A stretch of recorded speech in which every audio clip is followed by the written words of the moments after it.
জয় হিন্দ বন্ধুবান্ধৱীসকল, কি খবৰ? আপোনালোক সকলোৱে নিশ্চয় ভালে আছে। মই আশা কৰিছোঁ লগতে আপোনালোকৰ প্ৰিপাৰেশ্যন সঁচাকৈ ভালদৰে চলি আছে। যিহেতু মই বহুত দিন ধৰি আপোনালোকৰ মাজত কোনো ধৰণৰ আপডেট দিয়া নাই, আপডেট দিবলগীয়া তেনেকুৱা কোনো আপডেট নাই, সেইবাবে মই আপোনালোকৰ মাজত আপডেট দিয়া নাই। আজি মই আপোনালোকৰ মাজত এটা ভাল খবৰ লৈ আহিছোঁ। এইটো ভিডিঅ'টো আপোনালোকে সম্পূৰ্ণকৈ চাব, সম্পূৰ্ণকৈ চালে গম পাব কি হ'বলৈ গৈ আছে ভিডিঅ'টো। যিহেতু যোনসকলে অসম পুলিচত আহিম বুলি ভাবি আছে, অসম পুলিচৰ কাৰণে সপোনটো পুহি ৰাখিছে, অসম পুলিচ কনষ্টেবলে হওক, SI হওক, ড্ৰাইভাৰে হওক, যিকোনো পদত আহিম বুলি ভাবি আছে তেওঁলোকৰ বাবে বহুত ভাল খবৰ। যিহেতু মই কৈ দিম আপোনালোকক ভিডিঅ'টো শেষলৈকে চালে গম পাব অসম পুলিচত কিমান পদ খালী আছে, কিহত পদসমূহ খালী আছে, কিহত কেইটা পদ খালী আছে, মই সকলো জনাই দিম। আপোনালোকে ভিডিঅ'টো সম্পূৰ্ণকৈ চাই যাব। এতিয়া অসম পুলিচত টোটেল পদ খালী আছে 11,342টা। ADGPত আছে 3টা, IGPত আছে 3টা, DIGPত আছে 9টা, SPত আছে 7টা, এডিশ্যনেল SPত আছে 67টা, DSPত আছে 142টা, ইনস্পেক্টৰত আছে 88টা, ASIত আছে 1100টা, ASIত আছে 600টা, দেহৰক্ষীত আছে 400টা, কনষ্টেবলত আছে 4,500টা, ড্ৰাইভাৰত আছে 667টা আৰু ফ'ৰ্থ গ্ৰেডত আছে 436টা। টোটেল পদ খালী আছে 11,342টা। যিহেতু আপোনালোক সকলোৱে ভাল খবৰ, যোনসকলে যোনটো পদত আহিব বিচাৰে সকলোতে আপোনালোকে আহিব পাৰিব। আপোনালোকৰ এপ্লাইসমূহ নিশ্চয় আৰম্ভ হ'বই আৰু 1 মাহৰ ভিতৰতে। যিহেতু আপোনালোকে জানে আমাৰ মাননীয় CM ছাৰে 2-1খন নিৰ্বাচনী সভাত অংশগ্ৰহণ কৰোঁতে কিছু কেণ্ডিডেটে তেখেতক সুধিছে যে অসম পুলিচৰ ইণ্টাৰভিউ কেতিয়া হ'ব, নতুন ভেকেঞ্চি কেতিয়া উলিয়াই দিব বা অসম পুলিচৰ ৰিজাল্ট কেতিয়া দিব। তেখেতে তেতিয়া কৈছে যে আমি নতুন ভেকেঞ্চি উলিয়াই দিম 2 এদিনতে আৰু ৰিজাল্টসমূহ দি দিম অলপ দিনৰ ভিতৰতে। আৰু আপোনালোকে জানে তেখেতে যোনটো কাম কৰিম বুলি কৈ কৰি আহিছে, আপোনালোকে দেখিছে। আৰু সেয়েহে মই কৈছোঁ আপোনালোকে এতিয়াৰ পৰা যোনসকলে প্ৰেক্টিছ কৰাও নাই বা ভাবি আছে যে এপ্লাই যেতিয়া হ'ব তেতিয়া আমি প্ৰেক্টিছ কৰিম, আপোনালোকে এইটো ৰখি নাথাকিব। আপোনালোকে ভালদৰে এতিয়াৰ পৰা প্ৰেক্টিছসমূহ কৰি থাকক, পঢ়াসমূহ কৰি থাকক।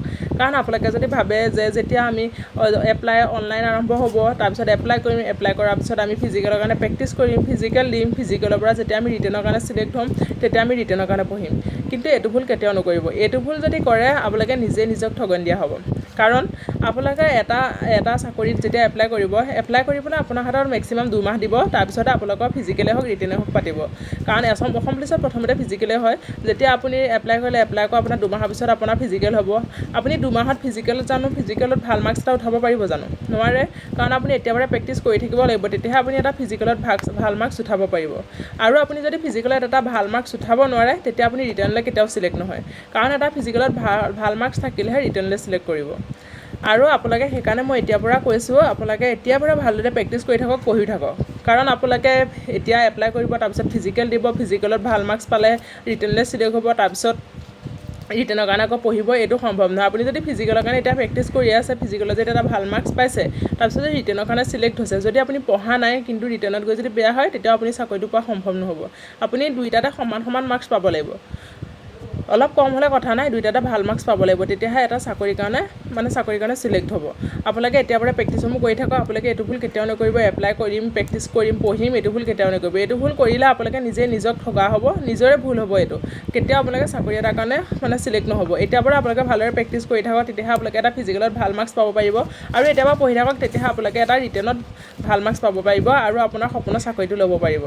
আৰু বহুত পোষ্ট আছে চাওকচোন, ইমানখিনি পোষ্ট আপোনালোকক নালাগে নহয়, এটাহে লাগে।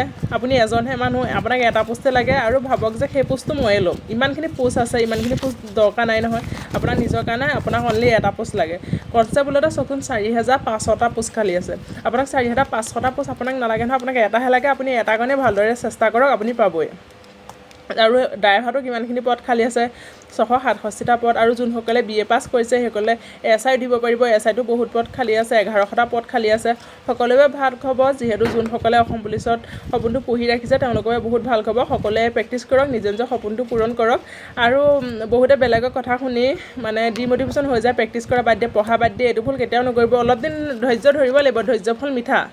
আপোনালোকে সৰুৰ পৰা শুনি আহিছে কষ্ট ফল মিঠা। কষ্ট কৰিব লাগিব, ধৈৰ্য ধৰিব লাগিব। 2 এদিন দেৰি হ'ব কিন্তু সপোনটো পূৰণ হ'বই। আপোনালোকে কেতিয়াও ডিম'টিভেশ্যন হৈ নাযাব। আপোনালোকে এতিয়াৰ পৰা ভালদৰে প্ৰেক্টিছ কৰি থাকক। বহুত পদ খালী আছে, পদসমূহ মুকলি কৰি দিবই। আপোনালোকে গমেই পায় CM ছাৰে ইমান কৈয়ে আছে যে নতুন পদ উলিয়াই দিম, ৰিজাল্ট দিম। তেওঁ যোনটো কৰিম বুলি কয়ে, আপোনালোকে চিন্তা নকৰিব। যিহেতু এতিয়া ইলেকশ্যন আহি আছে, 26ৰ ইলেকশ্যনৰ আগত নিশ্চয় আপোনালোকৰ যোনখিনি নতুন ভেকেঞ্চি উলিয়াব লাগে সেইখিনি উলিয়াই দিব। আপোনালোকে ধুনীয়াকৈ এপ্লাই কৰিব পাৰিব। আৰু আপোনালোকে এতিয়াৰ পৰা প্ৰেক্টিছসমূহ কৰি থাকক, এটা এপ্লাই কৰক, ভাল মাৰ্কছ লওক আৰু এটা চাকৰি কৰক। অসম পুলিচৰ সপোনটো আপোনালোকৰ পূৰণ হওক, আপোনাৰ লগতে আপোনাৰ ঘৰখনৰ সপোনটো পূৰণ হওক, মই তাকে কামনা কৰোঁ। আজিলৈ আহিছোঁ পুনৰ নতুন ভিডিঅ'ৰ সৈতে আকৌ লগ পাম। জয় হিন্দ।